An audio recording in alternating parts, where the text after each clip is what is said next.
you guys, I told you before the break, she invented cheese by numbers, like paint by numbers. She takes the guesswork out of the coolest, most solid thing to bring to any party or potluck, the cheese platter.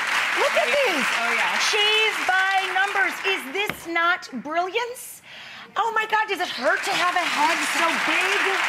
Look at this. You see, and you can follow her on Instagram and get cheese by numbers all the time. You are a goddess. Teach us. Thank you. Please. How did this start? So it all started in college, actually. I was having a wine and cheese party with some friends. Right. And I was looking on the internet and trying to find a centralized place for cheese plate inspiration. Right. You do a quick internet search and you see an article here, article there, but no one website that teaches you, oh, here's how you make a cheese plate, here are the steps, let's do it. Right. So I started on Instagram and just started posting my own photos, my own cheese plates. One of my really good friends, who's an illustrator, Sarah, she illustrated the plates for me. And I came up with this paint by number, cheese by number system, and it actually works really well. Take it away. All right. Show people the basics of building a cheese plate. This is the basics. So you start with your plate. I'm using this round plate because with the cheese by numbers technique, it's easy for me to work in clockwise. So I'm going to put my ramekins down first to create kind of a structure overall so you can build around this. So first is boards and ramekins. The first step on the map, which is number 1, is always the cheese. So we're going to take our cheeses. Here we have, my rule of thumb is always something aged, something hard, and something soft. So our soft cheese is our brie. So brie is a crowd pleaser, fan favorite. We're just going to put that down here. Next we have a Gruyere. So we're going to put the Gruyere down here. So then we have our aged goat cheese. This one's real good.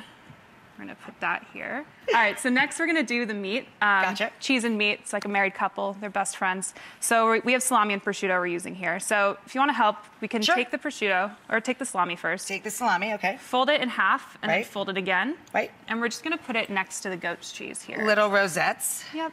Makes little cute rosettes. Little cute rosettes. And so as you can see with the structure we have here, we're gonna put the salami down the middle. We're gonna create a salami river, as I call it. Okay. And then I'm gonna take the prosciutto. I just lightly crumple it in my hand.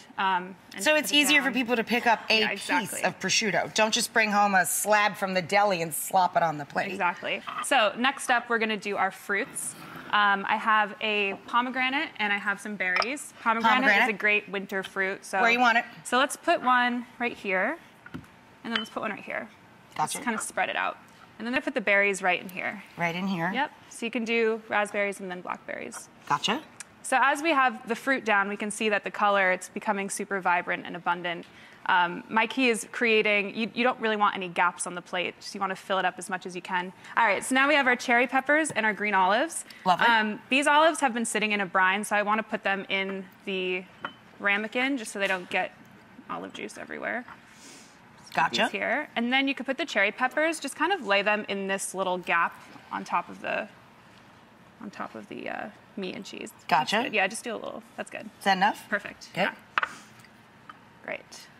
There we got our vegetables. Next is the crunch segment, which is crunchy items. You got pistachios, mixed nuts, and seeded crackers. Okay.